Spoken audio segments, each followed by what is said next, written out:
নমস্কাৰ মিডিয়া প্ৰেমীলৈ স্বাগতম ষ্টুডিঅত মই নীলাক্ষী আৰু এই মুহূৰ্তত আমি আজিৰ দিনটো এটা গুৰুত্বপূৰ্ণ খবৰলৈ আগবাঢ়িছো পাকিস্তানত বায়ু সেনা এবাৰ সাৰ্জিক্যাল ষ্ট্ৰাইক আৰম্ভ কৰিছে আৰু বৈদেশিক পৰিক্ৰমা মন্ত্ৰালয়ৰ সংবাদ মেল ইতিমধ্যে এই সাৰ্জিক্যাল ষ্ট্ৰাইকৰ পাছত সাৰ্জিক্যাল ষ্ট্ৰাইক সন্দৰ্ভত আনুষ্ঠানিক ঘোষণা কৰা হৈছে ভাৰতীয় বায়ু সেনাই আক্ৰমণ কৰিছে জেএমইৰ ঘাটিত সন্ত্ৰাসবাদী সংগঠনটোৰ কেইবাজনো কমাণ্ডাৰ আৰু সদস্য ইতিমধ্যে নিহত হোৱা বুলি সংবাদ মেলত প্ৰকাশ কৰা গৈছে পাকিস্তানে সন্ত্ৰাসবাদৰ বিৰুদ্ধে ব্যৱস্থা গ্ৰহণ নকৰাৰ অভিযোগ উত্থাপিত কৰিছে বৈদেশিক পৰিক্ৰমা মন্ত্ৰালয়ে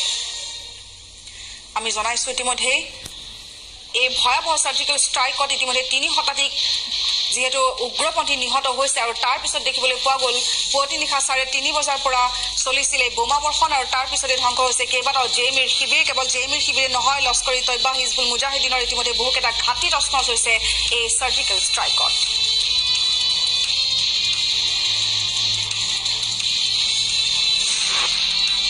On the 14th of February 2019, a suicide terror attack was conducted by a Pakistan-based terrorist organization, the Jaish-e-Mohammed, leading to the martyrdom of 40 brave jawans of the CRPF. The Jaish-e-Mohammed has been active in Pakistan for the last 2 decades, and it is led by Masood Azhar with its headquarters in Bahawalpur.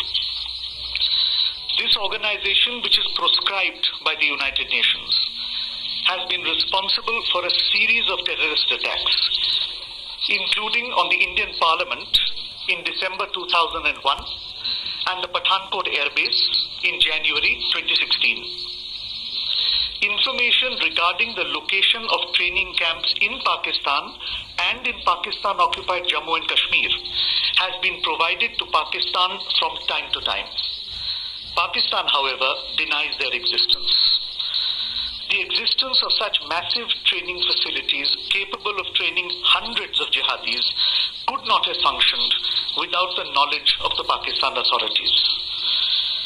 India has been repeatedly urging Pakistan to take action against the Jaish-e-Mohammed to prevent jihadis from being trained and armed inside Pakistan. Pakistan has taken no concrete action to dismantle the infrastructure of terrorism on its soil. Credible intelligence was received that the Jaish-e-Mohammed was attempting other suicide terror attacks in various parts of the country, and the Fidaiyin jihadis were being trained for this purpose. In the face of imminent danger, a preemptive strike became absolutely necessary. In an intelligence-led operation in the early hours of today, India struck the biggest training camp of the Jaish-e-Mohammed in Balakot. In this operation, a very large number of Jaish-e-Mohammed terrorists, trainers, senior commanders, and groups of jihadis who were being trained for Fidaiyin action were eliminated. This facility at Balakot was headed by Maulana Yusuf Azhar, alias Ustad Ghori, the brother-in-law of Masood Azhar, chief of the JEM. The government of India is firmly and resolutely committed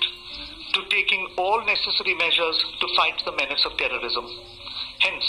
this non-military preemptive action was specifically targeted at the Jaish-e-Mohammed camp. The selection of the target was also conditioned by our desire to avoid civilian casualties. The facility is located in thick forest on a hilltop far away from any civilian presence. As the strike has taken place only a short while ago, we are awaiting further details. The government of Pakistan had made a solemn commitment in January 2004 not to allow its soil or territory under its control to be used for terrorism against India. We expect that Pakistan lives up to its public commitment and takes follow-up action to dismantle all JEM and other camps and hold the terrorists accountable for their actions. আৰু ইতিমধ্যে 21 minute ধৰি যি বোমা বৰ্ষণ হৈছিল আৰু তাৰ পিছত এতিয়া দেখিবলৈ পোৱা গৈছে এনেকৈ উচিত প্ৰত্যুত্তৰ দিয়া হৈছে পুলৱামা কাণ্ডৰ আমি লাইভত গৈছো নতুন দিল্লীৰ আমাৰ সাংবাদিক প্ৰাঞ্জল প্ৰতিম দাসৰ ওচৰলৈ প্ৰাঞ্জল পুলৱামা কাণ্ডৰ 14 ফেব্ৰুৱাৰীৰ সেই ভয়াবহ কাণ্ডৰ ইতিমধ্যে উচিত প্ৰত্যুত্তৰ দিছে ভাৰতে প্ৰাঞ্জল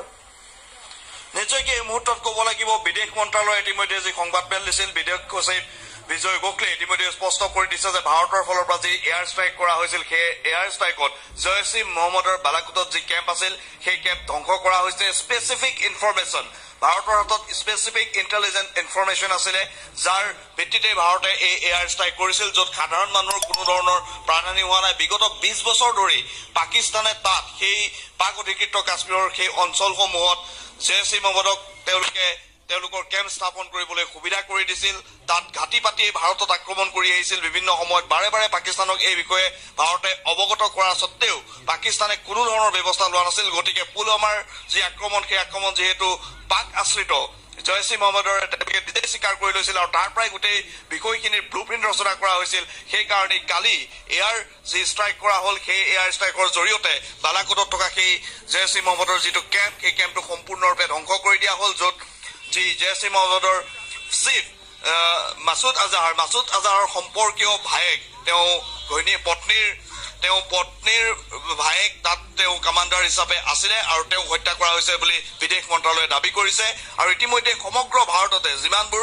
এয়াৰ ফ'ৰ্চ ষ্টেচন আছে সকলোতে ইতিমধ্যে ৰেড এলাৰ্ট জাৰি কৰা হৈছে আৰু সম্পূৰ্ণৰূপে বায়ু সেনা এই মুহূৰ্তত খস্তম হৈ আছে পাকিস্তানে যদি এই মুহূৰ্তত আক্ৰমণ কৰিবলৈ চিন্তাও কৰে বা তেনেধৰণৰ তেওঁলোকে পৰিকল্পনা কৰে তাৰ সাজু দিবলৈ তাৰ যি উত্তৰ সেই উত্তৰ দিবলৈ ইতিমধ্যে ভাৰত সম্পূৰ্ণ সাজু হৈ আছে মই স্পেচিয়েলি আমাৰ নিউ আপডেট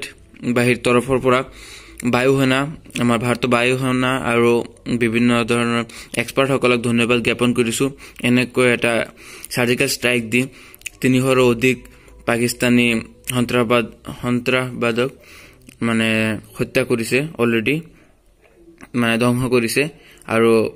পাকিস্তানৰ বেলেগ মানুহৰ কোনো ক্ষতি সাধন হোৱা নাই তেনেকুৱা এক্সপাৰ্ট আমাৰ ভাৰতত আছে কাৰণ আমাৰ ভাৰতৰ মানুহে কি বিচাৰে আমাৰ ভাৰতৰ মানুহে বিচাৰে মিলা প্ৰীতি কিন্তু পাকিস্তানীসকলে কি বিচাৰে সেইসকলে বিচাৰে কূটনীতি মানে হত্যা তো সেইসকলক আমি তেনেকৈ প্ৰত্যুত্তৰ দিব লাগিব তো বায়ু সেনা বাহিনীক মই ধন্যবাদ জ্ঞাপন কৰিছো বহুত ভাল লাগিছে আৰু মাৰিব লাগে সন্ত্ৰাসবাদ বোলা বস্তুটো ধ্বংস কৰি দিব লাগে আৰু আপোনালোকে যদি কোনোবা নতুন মোবাইল ল'ব বিচাৰে তেন্তে এই ভিডিওটো ডেসক্ৰিপচনতে লিংক দিয়া হ'ব আপোনালোকে চাব পাৰে মোৰ নতুন চেনেল আৰু সাবস্ক্ৰাইব কৰি ল'ব ধন্যবাদ আৰু ভিডিওটো লাইক কৰিব ভাল লাগিছে আজি একদম পুৰা ফুৰ্তি আমি আমাৰ বদলা ল'ব পাৰিছো জয় হিন্দ বন্দে মাতৰম ভাৰত মাতা কি জয় জয় অসম।